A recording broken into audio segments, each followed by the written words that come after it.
All right, friends, we are here again. This is Devin Palou, chapter director with Ratio Christi, Winthrop University, and got my good friend Cody Smith with us. How you doing, Cody? I'm doing good, Devin. How about you? I'm doing well.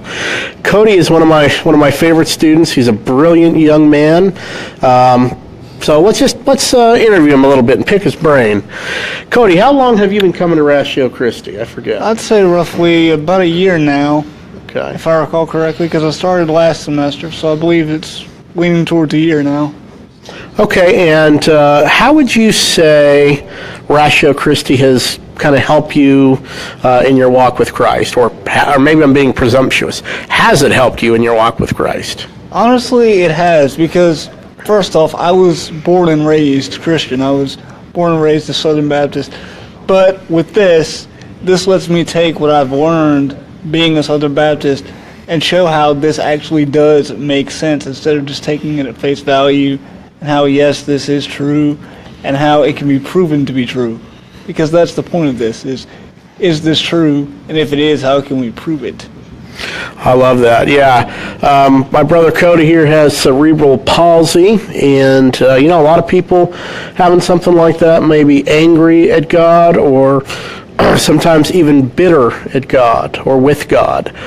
How has sound theology and a good understanding of the gospel, how has that helped you to kind of adjust and deal with life? Well, honestly, with my cerebral palsy, it has caused me pain, both physical and emotional. But at the same time, I do realize, as it says in the Bible, my thoughts are higher than your thoughts, my actions higher than your actions. Only God knows the scope of his own deeds on earth. So I know he has a purpose, but I don't know what that purpose is. But maybe I'm not meant to know. Maybe it's just I'll find it when I find it, once he finally reveals it.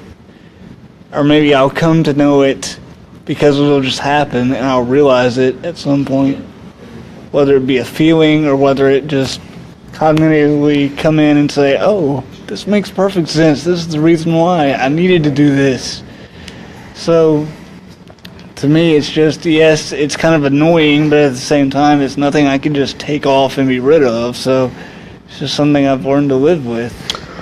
Well, and I think we would say a lot of us here at Ratio Christi look up to you, a lot. You've got a great faith, and it's evident that you love Christ and you love the body of Christ, and we love having you here.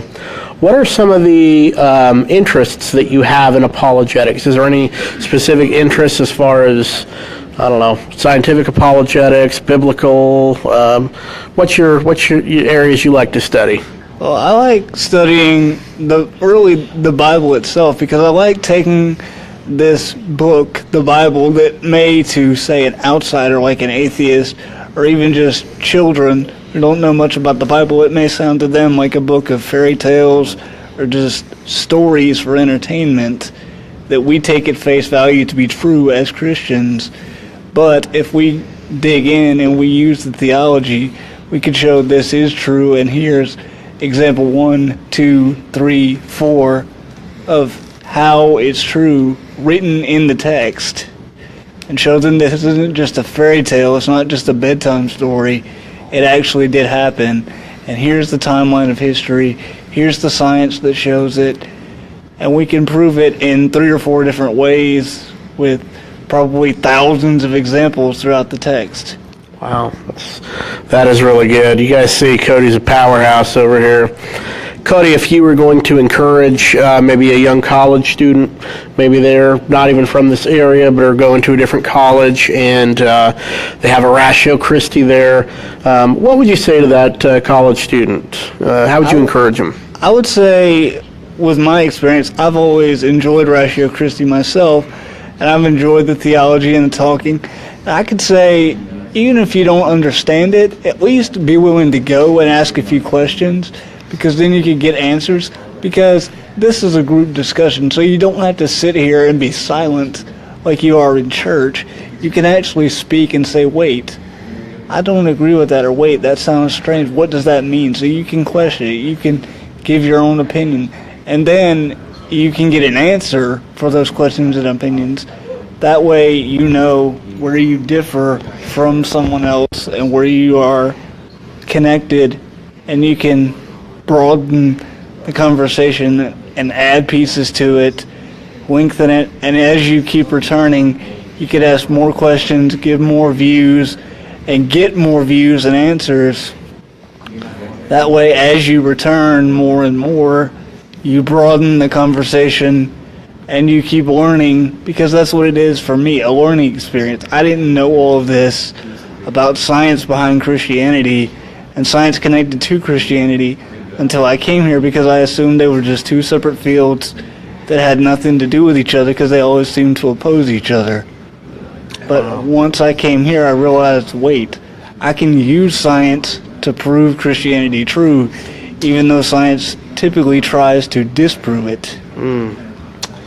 Very good. And there you go again, friends. We talk a lot about our college students, talk a lot about what we're doing at Winthrop University, but you guys can see kind of firsthand. You hear the testimonies from men like Cody and our friend Casey and that, and we plan on doing more interviews, but come out, join us tonight. We're going to start in about 15 minutes or so. We're going to be looking at the essentials of the faith.